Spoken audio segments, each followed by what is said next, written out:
আসসালামু আলাইকুম, আপনারা সবাই কেমন আছেন? আলহামদুলিল্লাহ আমরা তো ভালো আছি। অনেক দিন পর একটা ভিডিও নিয়ে চলে আসলাম। গরুর মাংস দিয়ে আর গরুর এই যে কলিজার ফ্যাপসা দিয়ে আজকে রান্না করব। তো সেই কারণে আমি একটা পাতিলে গরম পানি বসাই দিছি। এই যে কলিজাগুলো সিদ্ধ করে নেওয়ার জন্য আমি সুন্দর করে সাইজ মতন কেটে নিচ্ছি মাংসের সাইজ অনুযায়ী। তো এখন আমি কলিজাগুলো দিয়ে দিচ্ছি। আর হলো সাথে ফ্যাপসা আছে, ফ্যাপসাটাও সুন্দর করে সিদ্ধ করে নিব। কলিজার ফ্যাপসাটা একসাথে। যত পানিটা গরম হয়ে গেছে মানে বলক আসলেই হবে। তো সিদ্ধ করে নিলে কালো যে পানিটা আছে ওটা বের হয়ে যাবে। এই তো কলিজার ফ্যাপসাটা কিন্তু সুন্দর মতন সিদ্ধ হয়ে গেছে। মানে আমি এই যে এই কালো পানিটা বের করে নিছি। এখন হলো আমি এই পানিটা ছেঁকে ভালো নরমাল পানি দিয়ে সুন্দর করে ধুয়ে পরিষ্কার করে নিব। তো এখন হলো আমি কড়াইটা নামাই ফেলবো। এই চুলায় আমি একটা কড়াই বসাই দিলাম। এই কড়াইতে আমি মাংসটা ভুনা করব। তো সে কারণে পরিমাণ মতন তেল দিছি। আমি পরিমাণে একদম অল্পই তেল দিছি, কারণ মাংসতে চর্বি আছে তো ওই চর্বির থেকে তেল উঠবে, সেই কারণে আমি তেলের পরিমাণটা কম দিছি। তো তেলটা গরম হয়ে গেলে এখানে হলো আমি এলাচ, দারচিনি আর হলো লবঙ্গ নিয়ে নিছি, আর তেজপাতা আর কিছু কাঁচামরিচ কেটে নিছি, আর 1 কাপের মতন দেশি পেঁয়াজ কেটে নিছি। ভালো করে সুন্দর করে ভেজে নিব পেঁয়াজটা। এই তো পেঁয়াজটা কোনো সুন্দর মতন নরম হয়ে গেছে। তো এখন আমি মশলাগুলো দিয়ে দিব। এখানে হলো আমি স্বাদ অনুযায়ী লবণ দিয়ে দিচ্ছি, প্রয়োজন পড়লে পরে লবণ দিব। আর এখানে হলো 1 চামচ হলুদের গুঁড়া দিয়ে দিচ্ছি। আর এই জায়গায় 2 চামচ আমি মরিচের গুঁড়া দিয়ে দিব। একটু কলিজা ভুনাটা ঝাল ঝাল হলে ভালো লাগবে। আর এখানে হলো ধনিয়ার গুঁড়া দিয়ে দিচ্ছি 1 চামচ।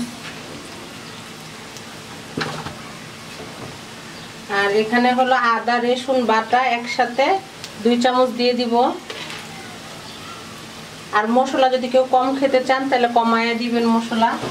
আমি একটু ভুনা তরকারিতে মশলাটা বেশি পছন্দ করি। তো এখানে একটু পানি দিয়ে দিব যেন সুন্দর মতন মশলাটা কষানো যায়।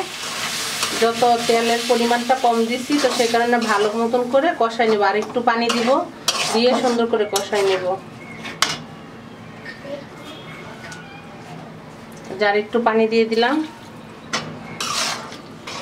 এখন চুলার আঁচটা বাড়াই দিব, তাহলে কাঁচা মশলার গন্ধটা চলে যাবে। আর মশলা যত সুন্দর মতো কষানো যায় ততই কিন্তু তরকারির টেস্টটা ভালো আসে। এটা আমি মশলাটা কিন্তু ভালো করে কষাই নিছি। যে পানিটা দিছিলাম পানিটা সুন্দর করে শুকাই নিছি। যত এখানে আমি তেলের পরিমাণটা কম দিছি। এইখানে কিন্তু আমি মশলাটা প্রায় 10 মিনিটের মতন কষাইছি। তো এখন হলো আমি কলিজার সাথে যে মাংসটা নিচ্ছি সেই মাংসটা দিয়ে দিব। আর চর্বি খাওয়া ভালো না, কিন্তু এই চর্বিগুলো আমার কেন জানি খেতে খুব ভালো লাগে। তো সেই কারণে এই চর্বিগুলো দিয়ে দিলাম, একটু শক্ত চর্বিগুলো, সাথে মাংস আছে। তো এখন এই মাংসটা দিয়ে এই চুলাটা নেড়ে নিব। তারপরে তো হলো যে কলিজাগুলো সিদ্ধ করে দিচ্ছি সেই কলিজাগুলো দিয়ে দিব। মাংস আর কলিজা একসাথেই আমি সিদ্ধ করে দিব। এই যে এখানে হলো কলিজা আর হলো ফ্যাপসা, এই জিনিসগুলো আমি ভালো করে সিদ্ধ করে পরিষ্কার পানি দিয়ে ধুয়ে নিছি। তো এখন মাংসর সাথে দিয়ে দিলাম কলিজা আর ফ্যাপসা আর মাংস একসাথে রান্না করলাম। রান্না করার জন্য দিয়ে দিলাম। এখন ভালো করে কষায় নিতে হবে। আর সুন্দর করে নেড়ে কলিজার মাংসতে ভালো করে মশলাটা লাগিয়ে দিব।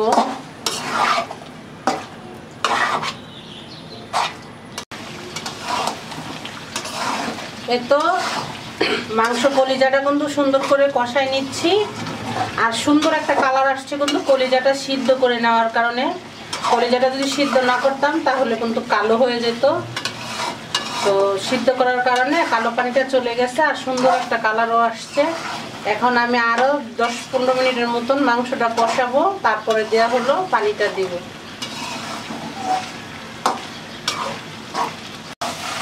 এই তো আমি কলিজার মাংসটা কিন্তু প্রায় 20 মিনিটের মতন কষাইছি।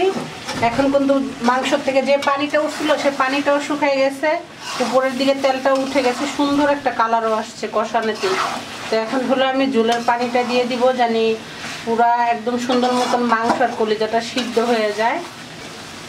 তো এক বাটি পানি দিয়ে দিচ্ছি।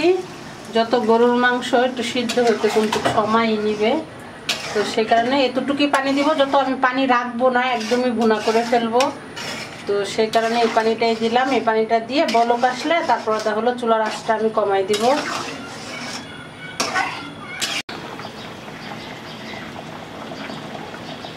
এই তো তরকারিটা বলক চলে আসছে।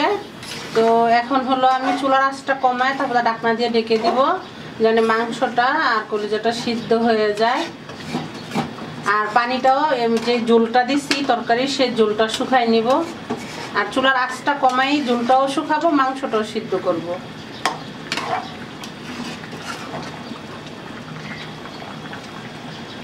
তো তরকারির ঝোলটা কত শুকাই গেছে। এখন চুলার জালটাও একটু বাড়াই দিব। আর হলো ভাজা জিরার গুঁড়া দিয়ে দিচ্ছি,